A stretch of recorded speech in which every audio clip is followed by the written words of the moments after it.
Hello and welcome back to the underdogs Acharya. तो आज हम जो टॉपिक डिस्कस करेंगे एक्चुअल में बहुत ही इंटरेस्टिंग टॉपिक है। बहुत सारी साईफाई मूवीज का भी वो सेंट्रल थीम रहा है over the course of last 50-60 years.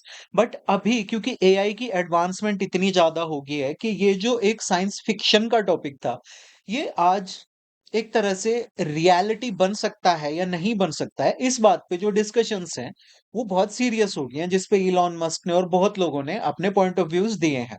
तो यही हमारा आज का टॉपिक है कि क्या हमारे जो एआई चैटबॉट्स हैं जैसे कि chat GPT, Grok, Gemini, perplexity, क्या ये कॉन्शियस हो सकते हैं?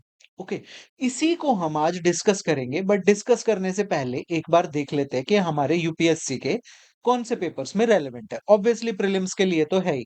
उसके अलावा एसए में भी आपसे क्वेश्चंस पूछे जा सकते हैं। जीएस पेपर 3 में जो टेक्नोलॉजी का पार्ट है वहां पे भी ये आपके लिए रेलेवेंट है। और GS paper 4, not 3, paper 4 ethics, integrity और एप्टीट्यूड का भी यहाँ से अच्छा खासा रेलेवेंस है। और इस वीडियो में मैंने आपको लास्ट में इसी पीडीएफ में प्रीलिम्स और मेंस में जो क्वेश्चंस आ सकते हैं वो भी दिए हैं। प्रीलिम्स के क्वेश्चंस आंसर्स के और एक्सप्लेनेशंस के साथ, और मेंस के क्वेश्चन किस तरह से उसको अप्रोच करना है उसके साथ, और कुछ एस्से के टॉपिक्स भी मैंने आपको यहाँ पे दिए हैं। ओके, तो चलो इसको शुरू करते हैं, समझते हैं कि क्या है। तो before we move forward, here is a little something about me. मेरा नाम है राव अनूप सिंह और मैंने 2023 में यूपीएससी का इंटरव्यू दिया था। उसके अलावा मैं 5 बार यूपीएससी का प्रीलिम्स क्लियर करके मेंस के लिए अपीयर कर चुका हूं और 3 बार स्टेट पीसीएस का प्रीलिम्स क्लियर करके मेंस के लिए अपीयर कर चुका हूं। पहले मैं स्टेट बैंक ऑफ इंडिया में असिस्टेंट मैनेजर होता था। उससे पहले मैं एयर इंडिया, जब गवर्नमेंट कंपनी होती थी, तो उसमें भी असिस्टेंट कंट्रोलर की पोस्ट पे काम करता था। उसके अलावा मैं पिछले 9 साल से यूपीएससी कोचिंग इंडस्ट्री में एक्टिव हूं और मैंने अलग अलग भूमिकाओं में अलग अलग इंस्टीट्यूट्स में काम किया है। I also use to be UPSC mentor at study IQ IAS। उसके अलावा ये सब एग्जाम्स हैं जो मैंने क्लियर किए हैं, आप पॉज करके पढ़ सकते हैं, ज्यादा टाइम नहीं वेस्ट करेंगे। Let's move forward. अब आप सबने ना मूवी देखी होगी एवेंजर्स एज ऑफ अल्ट्रॉन। थोड़ा सा कॉन्सेप्ट समझाने की बात कर रहा हूँ। तो वहां पे अपने जो टोनी भैया होते हैं और इनके साथ ये डॉक्टर बैनर, ये दोनों मिलके एक एआई क्रिएट करते हैं दुनिया को प्रोटेक्ट करने के लिए। बट और उस एआई का नाम होता है अल्ट्रॉन। बट इवेंचुअली ये जो अल्ट्रॉन है ये कॉन्शियस हो जाता है और ये सोचना समझना शुरू कर देता है। और ये डिसाइड करता है कि वर्ल्ड को जो सबसे बड़ी थ्रेट है वो ह्यूमंस ही है। दूसरी जो मूवी है, बहुत ही क्लासिक मूवी है, दैट इज आर्नोल्ड श्वार्ज़नेगर की द टर्मिनेटर। टर्मिनेटर में भी सेम कॉन्सेप्ट है। यहाँ पे जो स्काईनेट नाम का एआई होता है वो कॉन्शियस हो जाता है, जो कि अगेन ह्यूमैनिटी को प्रोटेक्ट करने के लिए बनाया गया था। बट वो डिसाइड करता है कॉन्शियस होके, अवेयर होके, कि सबसे बड़ी थ्रेट तो ह्यूमैनिटी ही है। And it becomes hello bent on destroying humanity. अब क्वेश्चन ये आता है कि एआई में जो इतनी एडवांसमेंट हो रही है और ये हम रेगुलर यूज करते हैं, चैट जीपीटी एटसेट्रा, तो क्या हमारे एआई के जो चैटबॉट्स हैं ये कॉन्शियस हो सकते हैं? क्या ये अल्ट्रॉन की तरह है या स्काईनेट की तरह है? सोचने समझने की शक्ति इनमें आ सकती है? तो चलो इसी को डिस्कस करते हैं। सबसे पहले हम समझेंगे कि कॉन्शियसनेस क्या होता है। तो कॉन्शियसनेस जो है वो एक्चुअल में एक बहुत ही डिफिकल्ट और हार्ड आइडिया है, जो कि अभी नहीं, इवन वैदिक टाइम्स से डिस्कशंस का सेंटर पॉइंट रहा है। कि जो डिस्कशंस होती थी आत्मन, आत्मा और परमात्मा, ये सब होती थी, ये कॉन्शियसनेस के अराउंड ही होती थी। तो साइंस और फिलॉसफी में आज भी ये बहुत डिफिकल्ट आइडिया है समझने के लिए। बट फिर भी हम अपने सिलेबस के पर्सपेक्टिव से इसको थोड़ा सा ब्रेक डाउन करने की कोशिश करते हैं कि आप एग्जाम में आ जाए तो क्या लिखोगे। तो कोर आइडिया जो है उसका मतलब है consciousness means private inner experience of being you. यानी कि इस तरह से समझो, तुमने देखा होगा तुम्हारी गर्लफ्रेंड तुम्हें बोलती होगी मैं बाकी लड़कियों जैसी नहीं। सो ये जो आइडिया है अपना बीइंग प्राइवेट, जो हमारा इनर एक्सपीरियंस है हमारे होने का, वो कॉन्शियसनेस है। तो ये एक इस तरह की स्टेट ऑफ बीइंग अवेयर है कि हम अपने बारे में अवेयर होते हैं, अपनी सराउंडिंग्स, अपने थॉट्स, अपने इमोशंस के बारे में हम अवेयर होते हैं, अपनी मेमोरीज, अपनी सेंस, हम ये सोच पाते हैं कि मैं ये एक्सपीरियंस कर रहा हूं। फॉर एग्जाम्पल, तुम ये वीडियो देख रहे हो तो तुम्हें पता है कि तुम ये वीडियो देख रहे हो।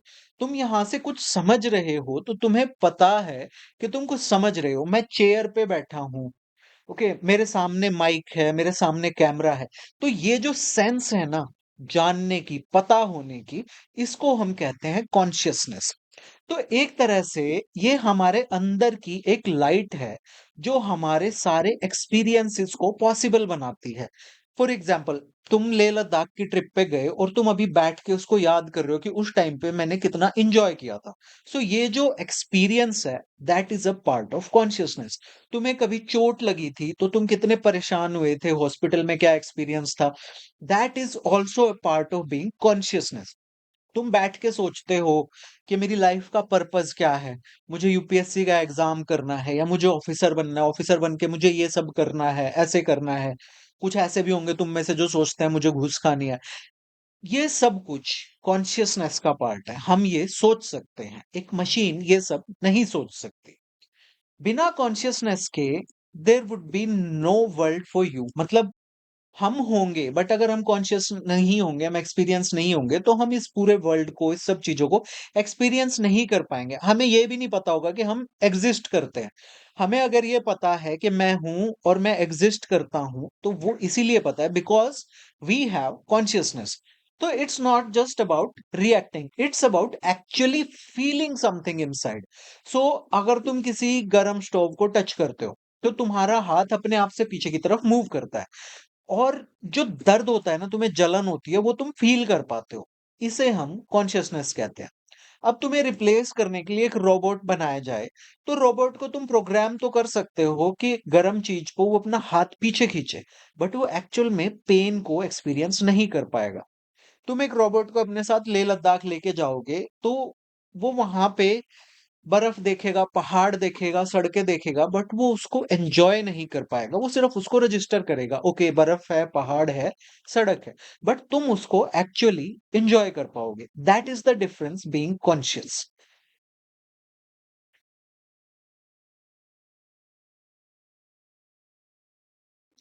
अभी कॉन्शियसनेस ना दो टाइप की होती है। तो पहली होती है फिनोमिनल कॉन्शियसनेस, यानी कि व्हाट इट फील्स लाइक वाला जो पार्ट होता है ना, कि जैसे चॉकलेट का टेस्ट कैसा होता है। अब जरूरी नहीं कि जैसा तुम्हें चॉकलेट, जैसी तुम्हारी गर्लफ्रेंड को चॉकलेट अच्छी लगती होगी वैसी तुम्हें भी लगे। हर किसी को चॉकलेट नहीं पसंद। कुछ ऐसे भी लोग हैं जिन्हें करेले का जूस पसंद होता है, जो तुम्हें नहीं पसंद। कुछ लोगों को अल्कोहल का टेस्ट बहुत गंदा लगता है, बट कुछ को अच्छा लगता है। ओके, सो ये जो एक्सपीरियंस का डिफरेंस है, दैट इज फिनोमिनल कॉन्शियसनेस। कि सैड होते हो तो कुछ लोगों को सैडनेस बहुत ज्यादा अफेक्ट करती है, कुछ को अलग। अगर हम सब एक सेम कोड पे चल रहे होते, सबके सेम एक्सपीरियंस होते, तो सबको सब चीजें सेम अफेक्ट करती। बट ऐसा नहीं है, हम सबके एक्सपीरियंसेस अलग अलग हैं। That is what consciousness is, कि हर किसी का एक्सपीरियंस जो है वो डिफरेंट है। Okay, so consciousness is subjective, यानी कि हर किसी में। ऑब्जेक्टिव नहीं है, ऑब्जेक्टिव मींस रेशनल, जो एक सेट रूल्स एंड रेगुलेशंस पे हो। इट्स सब्जेक्टिव, कि हर किसी का कॉन्शियसनेस का एक्सपीरियंस अलग है। मुझे कुछ और फील होता है, किसी और को कुछ और फील होता है, सेम इनपुट पे। ओके, सो इसको ऐसे समझो कि मान लो तुमने ये वीआर हेडसेट पहन रखा है। ओके, अब और कोई अंदर नहीं देख सकता कि तुम क्या देख पा रहे हो। बिल्कुल इसी तरह कोई और ये भी नहीं एक्सपीरियंस कर सकता कि तुम क्या एक्सपीरियंस कर रहे हो। पेन सबको होता है, बट पेन को तुम जिस तरह एक्सपीरियंस कर रहे हो, जरूरी नहीं है कि कोई दूसरा इंसान भी उसी तरह एक्सपीरियंस कर रहा है। किसी की पेन टॉलरेंस ज्यादा होती है, किसी की कम होती है। खुशी में भी कुछ लोग बहुत ज्यादा खुश हो जाते हैं, नाचने लगते हैं, कुछ नॉर्मल रहते हैं। सो हर किसी का खुशी का एक्सपीरियंस अलग है। अब तुम्हारा और तुम्हारे दोस्त का यूपीएससी एक साथ क्लियर हो जाए, तुम दोनों का रैंक भी 1 आ जाए, बट तुम झूम रहे हो, नाच रहे हो, तुमने डीजे बुला लिया, और एंड ही इज लाइक के okay nice that's good.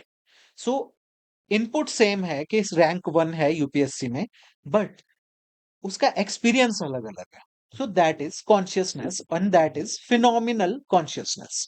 Okay, दूसरा है आपका एक्सेस कॉन्शियसनेस।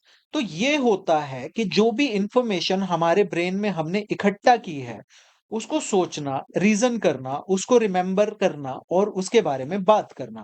फॉर एग्जाम्पल, तुमने बचपन में पढ़ा था कि फ्रांस की कैपिटल जो है वो पेरिस है।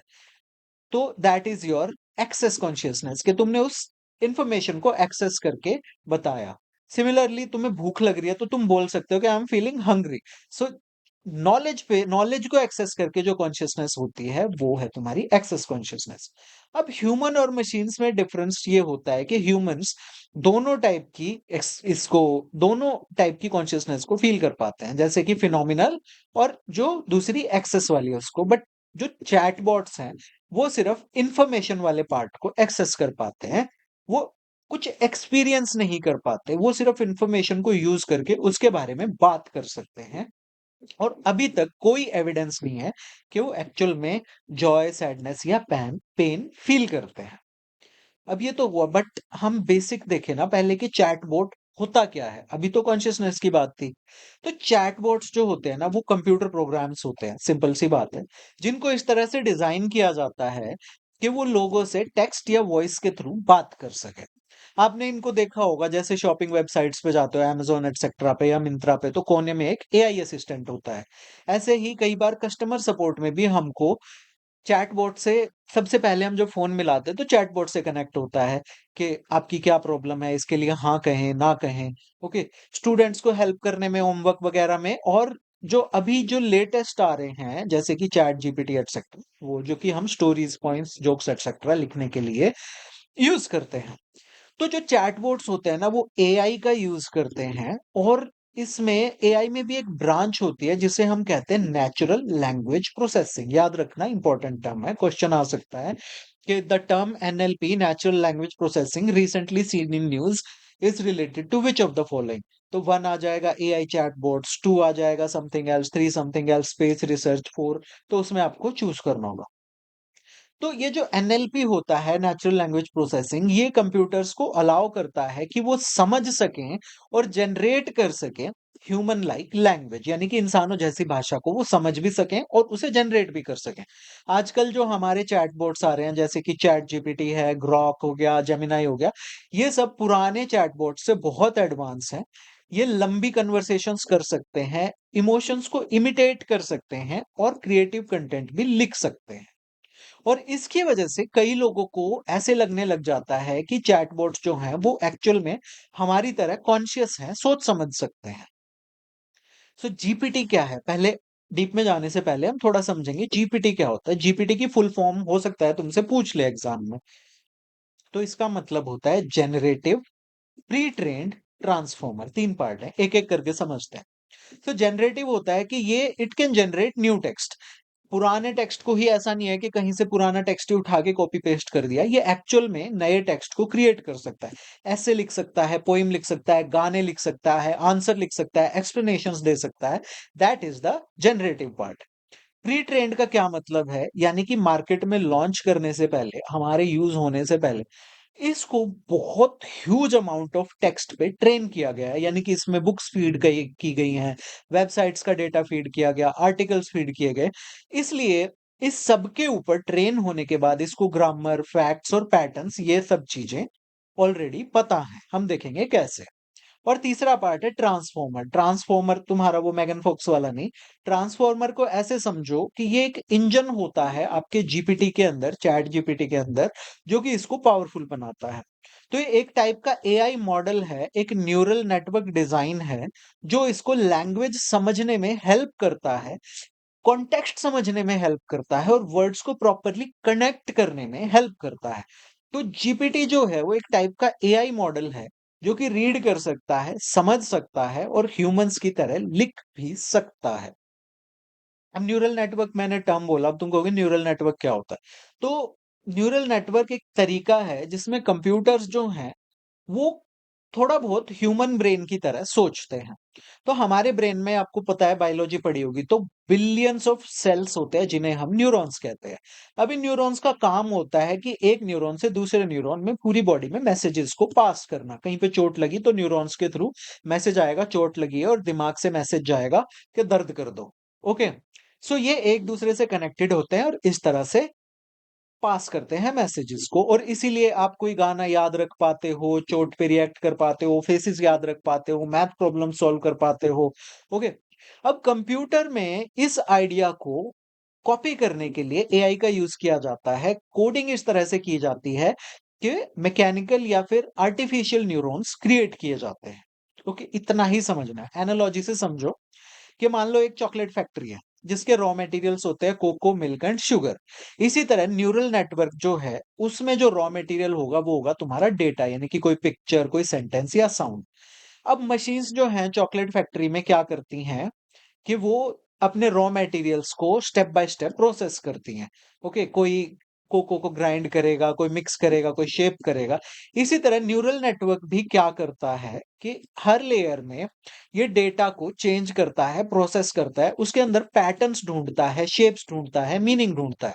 और जैसे चॉकलेट फैक्ट्री में आपको फाइनल आउटकम मिलता है एक चॉकलेट बार, इसी तरह न्यूरल नेटवर्क में आपको आउटकम मिलता है कि अगर आपने कोई फ़ोटो डाली है, तो वो आपको बताएगा कि ये कुत्ते की फ़ोटो है, या आप कोई सेंटेंस लिखवा रहे हैं, तो उसमें वो बोलेगा कि next word is probably school, या फिर हिंदी में ट्रांसलेट कर देगा, इस तरह से। तो डिजाइन, अब फैक्ट्री का डिजाइन यानी न्यूरल नेटवर्क का डिजाइन क्यों मैटर करता है? अब चॉकलेट फैक्ट्री के हिसाब से समझो, अगर छोटी चॉकलेट फैक्ट्री है तो वो एक ही टाइप की चॉकलेट बना पाएगी, आपकी ब्राउन प्लेन चॉकलेट। बट अगर बड़ी फैक्ट्री है, कॉम्प्लेक्स मशीन है, तो वो बहुत सारी चॉकलेट्स बना पाएगी, जैसे सिल्क बना दी, फ्रूट एंड नट बना दी, ये सब बना दी। ऐसे ही सिंपल न्यूरल नेटवर्क जो होता है वो आपकी सिंपल प्रॉब्लम्स को सॉल्व कर सकता है, कि अगर कस्टमर ने ये लिखा तो मैं ये लिख दूं, ये लिखा तो मैं ये लिख दूं। रेपिटेटिव आंसर होते हैं जैसे पहले होते थे। बट जो अभी मॉडर्न न्यूरल नेटवर्क्स जो यूज होते हैं जीपीटी एटसेट्रा में, ये आपके कॉम्प्लेक्स आंसर्स दे सकते हैं, ऐसे लिख सकते हैं, चैट कर सकते हैं हमारे साथ। ओके, अब इसको और डीप में समझते हैं। तो चैटबॉट्स हमें ह्यूमंस जैसे क्यों लगते हैं? तो मॉडर्न चैटबॉट्स होते हैं जो जो जीपीटी मॉडल्स होते हैं, उनको बहुत बड़े अमाउंट ऑफ डेटा पे टेक्स्ट बुक्स होगी उनके अंदर, ट्रेनिंग के टाइम पे या कोडिंग के टाइम में बुक्स फीड की गई, वेबसाइट फीड की गई, कन्वर्सेशन, इतना सारा डेटा फीड किया गया है कि वो पैटर्न्स को लर्न करने लगते हैं कि लैंग्वेज कैसे यूज होती है, और फिर वो नेक्स्ट मोस्ट लाइकली वर्ड किसी भी सेंटेंस में प्रिडिक्ट कर पाते हैं। फॉर एग्जाम्पल, अगर आप लिखोगे रोजेज आर डैश, तो चैटबॉट ने इतने लाखों सेंटेंसेस देख रखे हैं जो रोजेज आर रेड वाले, कि उसको पता है कि इसके बाद जनरली रेड आता है, तो वो उसी को सजेस्ट करेगा। बट क्योंकि इसने बहुत सारे एग्जाम्पल से लर्न किया है, तो इसका जो न्यूरल नेटवर्क है वो आपको पूरे पूरे एस्से, पोइम्स, सॉन्ग्स और इमोशनल रिप्लाईज भी लिखने में मदद कर पाता है। और इसकी वजह से एक इल्यूजन क्रिएट होता है कि ये आपकी बात को समझता है। अब एक चैटबॉट आपको बोलेगा कि I am sorry you are sad, जैसे चैट जीपीटी बोलता है I understand how hard this must be for you, तो हमको लगेगा कि ये एम्पैथी है, ये एक्चुअल में हमारा दर्द समझ रहा है। बट रियलिटी में वो सिर्फ पैटर्न्स को रिपीट कर रहा है, कि उसे जो डेटा फीड किया गया है इतना सारा, उसमें अगर कहीं पे कोई इस तरह से लिखता है my girlfriend broke up with me, या आई लॉस्ट माय जॉब, या फिर my life is in chaos, तो ये किस तरह उसको रिप्लाई करेगा, I am sorry you are sad, I understand how that must be for you. तो वो ऐसे टेक्स्ट से रिप्लाई करता है कि हमें उसको पढ़ने पे लगता है कि एक एम्पैथेटिक रिस्पॉन्स है। और ह्यूमंस की एक नेचुरल टेंडेंसी होती है कि हम नॉन ह्यूमन थिंग्स पे भी फीलिंग्स एट्रीब्यूट कर देते हैं, इंटेंशंस एट्रीब्यूट कर देते हैं। और इसको कहा जाता है एलाइजा इफेक्ट, जो कि 1960s में जो फर्स्ट चैटबॉट था उसके नाम के ऊपर शुरू किया गया। तो ये टर्म याद रखना, it can be in the exam. इसमें आपको चार ऑप्शन दे देंगे, एक एड्स से रिलेटेड, तुम्हें लगेगा अच्छा ऐसा कुछ टेस्ट होता है।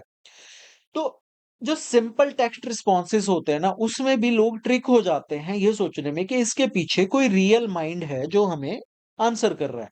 और इसका एक फेमस केस गूगल की लैम्डा कंट्रोवर्सी जो 2022 में हुई थी, जहां पे एक गूगल इंजीनियर को ऐसा वहम हो गया था, उसको यकीन हो गया था कि जो चैटबॉट है वो सेंटिएंट हो गया, सेंटिएंट यानी कि वो कॉन्शियस हो गया है। और इससे हमें मतलब रियलाइज हुआ कि कितना इजी है ओवर इंटरप्रेट करना इस फ्लुएंट और इमोशनल लैंग्वेज को, कि हमें लगने लग जाता है कि ओके इसमें सोच समझ आ गई है। चैटबॉट्स कॉन्शियस क्यों नहीं है? अब तुम्हें लगेगा कि जब वो जवाब दे रहे हैं ह्यूमंस की तरह, तो वो कॉन्शियस क्यों नहीं है? तो देखो भाई, डिस्पाइट कि हाँ वो उनकी एबिलिटीज जो हैं वो बहुत इंप्रेसिव हैं, चैटबॉट्स कॉन्शियस नहीं है बिकॉज ऑफ दीज रीजन। सबसे पहला तो उनके अंदर कोई सब्जेक्टिव फीलिंग्स नहीं है, वो खुशी नहीं फील करते, वो दुख नहीं फील करते, पेन नहीं फील कर पाते, वो सिर्फ वर्ड्स जनरेट कर सकते हैं इन इमोशंस से रिलेटेड। ओके, वो एक्चुअल में फील नहीं कर सकते। दूसरा है उनकी इंटेंशन। अब ह्यूमंस के पास डिजायर्स होती हैं, गोल्स होते हैं, बट चैटबॉट्स के पास कोई डिजायर नहीं होती, कोई गोल नहीं होता। चैटबॉट को ये नहीं है कि मुझे आईएएस बनना है, मुझे इलेक्शन जीतना है, नहीं। उनकी कोई डिजायर्स नहीं है, गोल्स नहीं है। वो सिर्फ उनको जो इनपुट मिला है और जो उनकी ट्रेनिंग है उसके बेसिस पे आपको आंसर करते हैं।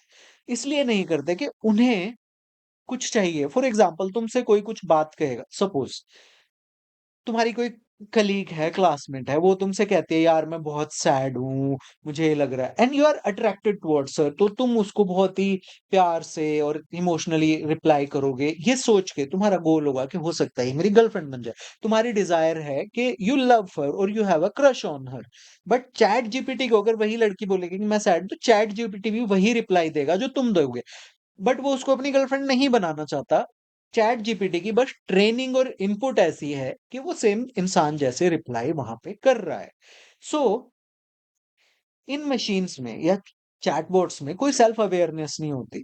चैटबॉट कहेगा कि मैं एक चैटबॉट हूं, बट ये सिर्फ एक प्रोग्राम्ड रिस्पॉन्स होगा।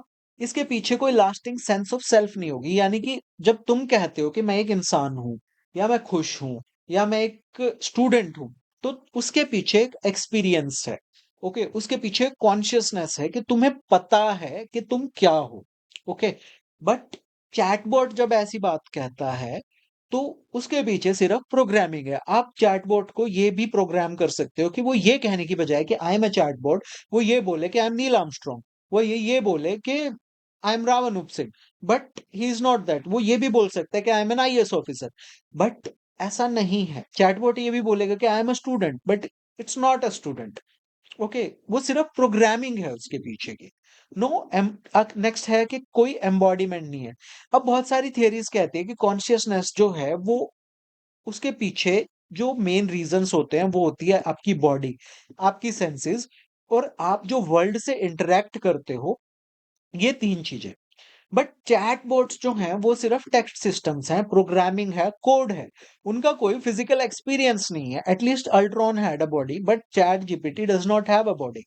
सो और जो लास्ट रीजन है कि ये सिर्फ पैटर्न को मैच करते हैं, तो इनकी नॉलेज जो है वो स्टैटिस्टिकल प्रिडिक्शन है। वो ये समझ they, don't actually understand like humans, वो सिर्फ नकल करते हैं। They stimulate it based on their training and input. So chatbot एक हार्ट मतलब बहुत ही मूविंग पोएम लिख सकता है दिल टूटने के ऊपर, बट इसका मतलब ये नहीं है बट उसका कभी दिल नहीं टूटा होगा, उसने कोई लॉस नहीं फील किया होगा, कभी हार्ट ब्रेक नहीं फील किया होगा, बट स्टिल वो बहुत अच्छी पोएम लिख पाएगा, बिकॉज उसके अंदर जो इनपुट है वो इतना billions, trillions, quadrillions of byte of data है कि टेक्स्ट का इतना इनपुट है कि वो वहां से रेफर करके वो एक पोइम लिख सकता है। ओके, बट वो सिर्फ वर्ड्स को रिपीट कर रहा है जो उसने लर्न किए हैं। अब ये मैंने यहाँ पे थोड़ा ऐसे लाइटर नोट पे डाल दिया है। ये है आपका वॉली और ये है ईव, और इनकी लव स्टोरी है। मूवी का नाम है वॉली, देखना, बहुत इंटरेस्टिंग एनिमेटेड मूवी है। नेक्स्ट, अब इसके रिस्क क्या क्या हैं। अब चैटबॉट्स जो हैं वो कॉन्शियस नहीं है, हमें पता है। ओके, बट फिर भी इसमें बहुत सारे सोशल और एथिकल इश्यूज आते हैं, जैसे कि ओवर ट्रस्ट का इशू। अब लोग क्या करते हैं, चैट, क्योंकि उन्हें लगता है कि ये एक्चुअल में कोई थिंकिंग बीइंग है, तो वो उससे मेडिकल, लीगल या मेंटल हेल्थ की एडवाइस लेनी शुरू कर देते हैं चैटबॉट से, चैट जीपीटी से। और बट जो चैटबॉट्स होते हैं, they don't truly care, they can't truly जज, और इससे कई बार हार्म हो सकता है। दूसरा है इमोशनल रिस्क, खास करके जेन जी या उससे जो यंग वाली जनरेशन है। अब ये लोग क्या कर रहे हैं, ये अपनी सारी बातें एक चैट जीपीटी का सब्सक्रिप्शन लेके पूरा दिन उससे बात करते रहते हैं, और वो वहां से सामने से बहुत ही एम्फेटिक रिप्लाईज देता रहता है, बहुत ही फीलिंग, मैं आपका दर्द समझता हूँ, बड़ी अच्छी सी आवाज में। तो ये लोग ना उससे एक इमोशनल अटैचमेंट कर लेते हैं चैटबॉट्स के साथ, और भूल जाते हैं कि the bot doesn't really care. और फिर जब तुम्हारी चैट लेंथ पूरी हो जाती है और फिर तुम्हें नई चैट खोलनी पड़ती है, और जब उसकी टोन चेंज होती है, तो फिर इनको ब्रेकअप वाला दर्द फील होता है कि ये तो मुझे भूल गया, how can it talk to me like this. But वो भूल जाते हैं कि ये सिर्फ एक प्रोग्रामिंग है। अब नेक्स्ट है अकाउंटेबिलिटी का रिस्क। अब चैटबॉट है, कई बार बायस्ड, फॉल्स या हार्मफुल आंसर्स भी दे सकता है। तो उसके लिए रिस्पॉन्सिबल कौन होगा? कंपनी होगी, डेवलपर होगा, या खुद यूजर होगा? क्योंकि आप चैटबॉट को जिम्मेदार नहीं ठहरा सकते, it's not a living being. Next है जॉब डिस्प्लेसमेंट, जो कि आपको ऑलरेडी पता है। चैटबॉट्स जो हैं उनकी वजह से बहुत सारी जॉब्स जा रही हैं, खास करके कस्टमर सर्विस में, एजुकेशन में और कंटेंट क्रिएशन में, कोडिंग में, बहुत सारे फील्ड्स में, बिजनेस इंटेलिजेंस में। सो इससे एफिशिएंसी तो आ रही है बट एम्प्लॉयमेंट भी थ्रेटन हो रही है। तो ये जो इश्यूज हैं ये क्लियर करते हैं, चैटबॉट्स जो हैं वो अलाइव नहीं है बट स्टिल वो ह्यूमन लाइफ को बहुत डीपली अफेक्ट करते हैं। तो क्वेश्चन है, क्या चैटबॉट्स कॉन्शियस हो सकते हैं फ्यूचर में? बहुत ही डेंजरस क्वेश्चन है, इतनी सारी मूवीज बनी है तो क्या कोई पॉसिबिलिटी है? तो राइट नाउ चैटबॉट्स कॉन्शियस नहीं है, हमें पता है वो अपने अंदर कुछ भी फील नहीं कर सकते, they are cold and calculating. Okay, but scientists पूछते हैं व्हाट इफ किस एक दिन मशीन्स जो हैं वो कॉन्शियसनेस या उससे मिलता जुलता कुछ डेवलप कर लें। अब इसके ऊपर दो मेन कैंप्स हैं थॉट के। पहला जो कैंप है, पहले जो थॉट है, प्रोसेस है, जो स्कूल है, वो कहता है, रिसर्चर्स हैं वो कहते हैं कि मे बी यस, हो सकता है वो एक दिन कॉन्शियसनेस डेवलप कर लें। अब बहुत सारे रिसर्चर्स बिलीव करते हैं कि कॉन्शियसनेस जो है वो कंप्यूटेशन से मतलब अचीव की जा सकती है, बट उसके लिए हमें बहुत ही कॉम्प्लेक्स कैलकुलेशंस और पैटर्न्स को बनाना होगा। वो कहते हैं कि अगर हम स्मार्टर स्मार्टर मशीन्स बनाते जाएं तो मे बी एक दिन हम वो लाइन क्रॉस कर लेंगे जहां पे हम अवेयरनेस को, कॉन्शियसनेस को भी कोड कर सकें। तो इसके पीछे वो दो बड़े आइडियाज को एक्सप्लोर करते हैं। पहला है न्यूरोमॉर्फिक चिप्स। तो ये स्पेशल टाइप के कंप्यूटर चिप्स हैं, जैसे अपने प्रोसेसर्स हैं, जिनको की डिजाइन किया जाता है रियल ह्यूमन ब्रेन की वर्किंग को कॉपी या इमिटेट करने के लिए with neurons and synapses. Okay, so इस तरह से समझो कि हम मूवमेंट के लिए कार बनाते हैं बट हम खुद दो पैरों पे चलते हैं। तो एक दिन हम ऐसी मशीन बनाएं जो एक्चुअल में दो पैरों पे चलती हो, मैकेनिकल लेग्स वाली। सो न्यूरोमॉर्फिक चिप्स जो हैं वो इसी तरह से कंप्यूटर्स को मैकेनिकल न्यूरॉन्स देने की कोशिश कर रहे हैं, हमारे ब्रेन के नेचुरल न्यूरॉन्स को इमिटेट करने के लिए। दूसरा जो है, पहला तो है न्यूरोमॉर्फिक चिप्स, दूसरा है आपका क्वांटम आर्टिफिशियल इंटेलिजेंस। तो इसमें आपके क्वांटम मैकेनिक्स के रूल्स यूज होते हैं। तो क्वांटम मैकेनिक्स में क्या होता है, नॉर्मल क्या होता है कि कोई भी चीज या तो जीरो है या वन है, बट क्वांटम मैकेनिक्स कहती है कि it can be zero and one at the same time. ऐसे समझो कि कोई traffic light normally real world में या तो रेड होगी या ग्रीन होगी। ऑरेंज को भूल जाओ थोड़ी देर के लिए, या तो रेड होगी या ग्रीन होगी। बट क्वांटम मैकेनिक्स कहती है कि एक ही टाइम पे रेड भी हो सकती है और ग्रीन भी हो सकती है। तो इससे क्या होता है कि हमारे जो कंप्यूटर्स हैं उनको ज्यादा पावर मिलती है and they can process complex problems. तो रिसर्चर्स कहते हैं कि मे बी इस फ्यूचरिस्टिक हार्डवेयर से मशीन्स जो हैं वो ह्यूमन ब्रेन जैसी एबिलिटीज पा सकें और पॉसिबली कॉन्शियसनेस अचीव कर सकें। बट एक कैंप ऐसा भी है जो कहता है नो, ऐसा कभी पॉसिबल नहीं होगा, और ये कहते हैं कि कॉन्शियसनेस जो है वो सिर्फ इंफॉर्मेशन प्रोसेसिंग नहीं है, ये बायोलॉजी पे डिपेंड करती है कि किस तरह हमारे जो लिविंग ब्रेन्स हैं वो सेल्स से बने हुए हैं, जिसमें केमिकल्स हैं, हॉर्मोन्स हैं और बिलियंस ऑफ ईयर्स का एवोल्यूशन है। तो ये कहते हैं कि रोबोट तुम ऐसा बना सकते हो जो पक्षी की तरह अपने विंग्स को फ्लैप करके उड़ सकता है, but it will not be similar to a real bird's flight, क्योंकि इसमें ना कोई फेदर होंगे, ना कोई लिविंग बॉडी होगी और ना ही बर्ड वाली इंट्यूशन होगी। ओके, सिमिलरली चैटबॉट जो है वो समझ सकता है कि किस तरह से क्या बोलना है किस सिचुएशन में, अगर तुम्हें किस तरह के वर्ड्स मिले, बट ये कभी भी ह्यूमंस की तरह फील नहीं कर सकता। So according to this view, machines might get smarter, machine smart हो सकती हैं, लाइफ लाइक हो सकती हैं, बट कभी भी ट्रूली ह्यूमंस की तरह कॉन्शियस नहीं हो सकती। तो आपको क्या लगता है कि क्या एक्चुअल में चैटबॉट्स कॉन्शियस हो सकते हैं? अब ये मैंने बताया कि इसमें आपके प्रीलिम्स के क्वेश्चंस हैं जो मैंने यहाँ पे दिए हैं, बहुत अच्छे क्वेश्चंस हैं, प्लीज ट्राई करना इनको, इनमें से आ सकता है। इस वीडियो का पीडीएफ आपको मिलेगा मेरे टेलीग्राम चैनल, जिसका क्यूआर कोड मैंने यहाँ पे दिया है, आपको स्कैन कर सकते हैं, या लिंक जो डिस्क्रिप्शन में है उसको भी आप क्लिक कर सकते हैं। सो लाइक करें, शेयर करें, सब्सक्राइब करें, क्योंकि अभी आपका लाइक ही मेरी कमाई है। And you are watching the underdogs Acharya. Thank you for watching, have a great day.